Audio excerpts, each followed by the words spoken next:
My hande het ek Goeiemôre, pastoor Wally van Huis van Gebedsbediening vanoggend hier by julle weer met 'n boodskap vir die dag. Ek wil graag vandag die gelykenis van die bruilof wil ek met ons deel. So dit is in Matteus 22 en ek gaan vir ons van vers 1 af lees. Kom ons kyk gou daarna. En Jesus het weer deur gelykenisse met hulle gespreek en gesê: Die koninkryk van die hemele is soos 'n koning wat 'n bruilof vir sy seun berei het. So ek wil eerstens hier stop. 'n Koning wat vir sy seun, God die Vader, wat vir sy seun Jesus Christus 'n bruilof berei het. Goed. En sy diensknegte uitgestuur het om die genooides na die bruilof te roep. En hulle wou nie kom nie. Nou, ek wil weer by hierdie gedeelte stop. Hoor gou hier. Hoe baie mense kom in kontak met die woord van die Here, hoor die woord van die Here. Predikers roep, vriende roep na hulle en praat met hulle en roep hulle byvoorbeeld na die huis van die Here, na die evangelie toe, na die kruis toe en hulle kom net nie. Nee? So hoor gou hier. Weer het hy ander diensknegte uitgestuur met die boodskap: Sê vir die genooides, kyk, my maaltyd het ek berei, my beeste en my vetgemaakte vee is geslag. Alles is gereed. Nou roep hy weer: Kom na die bruilof. Nou dit is soos profete wat uitgaan en 'n boodskap uitstuur. Dit is soos evangeliste wat Sondag vir Sondag in kerke en byeenkomste roep hulle vir mense om hulle ou lewe agter te laat, om hulle te bekeer van hulle huidige lewe en in die koninkryk van die hemele in te kom. Maar wat sê die woord van die Here? Hulle het nie gekom nie. Maar hulle het hulle daaraan nie gesteer nie. Vers 5. Weggegaan, die een na sy eie stuk land. Julle, en hier moet ons nou mooi kyk. Is ons plaas, ons grond, vir ons belangriker as 'n verhouding met Jesus Christus en om in regstand met hom te staan? Goed? En 'n ander een na sy handelssaak. Is jou besigheid vir jou belangriker? Nee? Weet julle, ek is 'n pastoor. Weet julle hoeveel mense, as ek hulle vra, "Jog, my broer, ek het jou lanklaas in die kerk gesien," dan sê hy, dan kom hierdie woorde by hom uit: "Sjoe, pastoor, ek is besig." Wat hy vir my eintlik sê, my besigheid is belangriker vir my as my God. Né? Goed, kom ons kyk gou weer.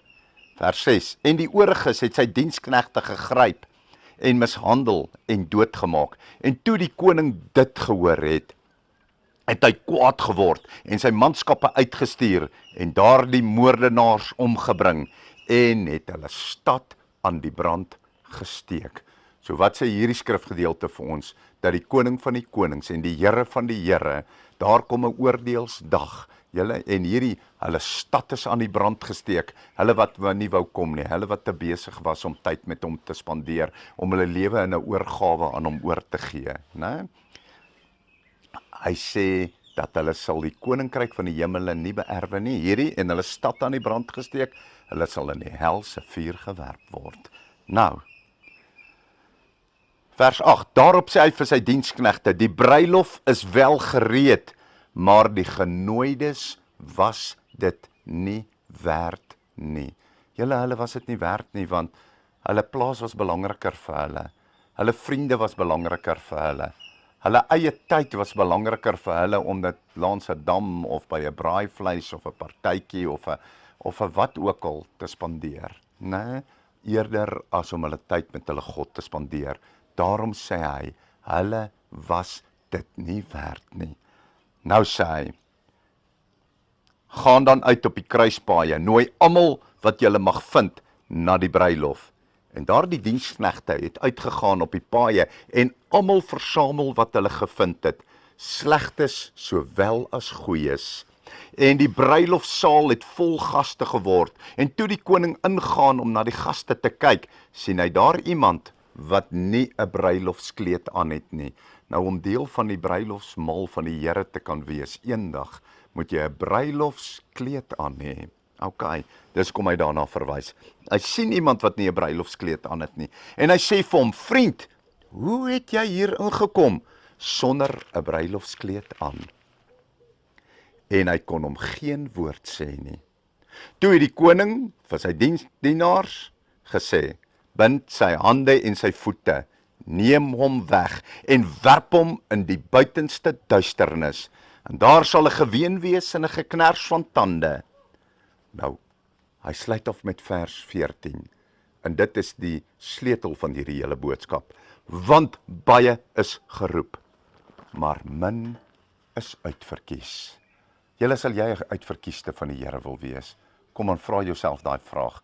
Wil ek 'n uitverkieste van die Here wees? En weet julle wat? Dit gaan vat dat jy hierdie wêreld en al sy dinge tweede aan die Here stel. Nee, jy moenie Jesus ook lief hê terwyl jy al hierdie ander goed aanhang nie. Jesus moet jou eerste wees. En daarom wil ek vandag vir jou sê, baie is geroep, maar baie wil nie kom nie. Baie maak nie Jesus hulle prioriteit nommer 1 nie. En dan is daar selfs die wat wel gekom het, wel kerk toe gegaan het, nee, wel die Here kom aanbid het, maar hier kom hy in. Hy sê, vriend, waar is jou bruilofskleed? Julle sien, jy het nodig om van die ou kleed ontslae te raak. Jy het nodig om 'n bruilofskleed aan te trek. So hy het gekom na die bruilof van die lam, want hy was geroep om te kom. Hy het net nie heiligmaking nagestrewe om sy kleed te was in die bloed van die lam, die hele sy ou lewe af te lê, die dinge wat die woord van die Here ons leer neer te lê nie. Hy was nie bereid om dit te doen nie. Daarom, al het hy gekom, het hy nie 'n bruilofskleed aangehad nie. En hy is uitgewerp. En dit het hom 'n onverkieste gemaak. O julle, kom ek en jy strewe na heiligmaking na. Laat ons lewens verander word. Nee, getransformeer word, die manier hoe ons praat, die dinge wat ons doen, dit waarna ons luister, dit waarna ons kyk, julle sodat ons, as ons heiligmaking nastrewe, word ons aangetrek met die heiligmakingskleed, die bruilofskleed van die Here, en word ek en jy as 'n uitverkieste gereken. Ek hoop dat hierdie boodskap met jou gepraat het. Ek hoop dat die Here jou aangeraak het. Ek hoop nadat jy hierdie boodskap vandag gehoor het, dat jy in jou hart gaan sê, Here Jesus, ek wil met niks slegs te doen hê nie. Ek gaan my sonde bely, Here, en ek gaan 'n heiligmakende lewe nastrewe na U toe. So as dit jou hartsbegeerte is, wil ek vir jou vra om saam met my hierdie gebed nou te doen. Kom ons maak ons so toe.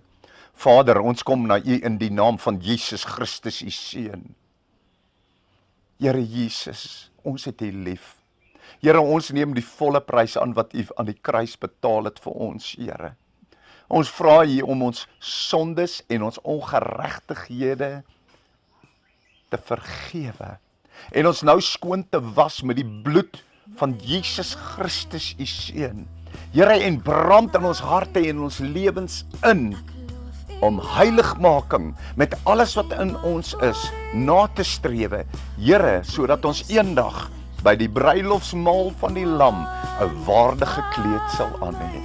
Vader, ons dank U en ons ontvang dit nou in Jesus se naam. Amen.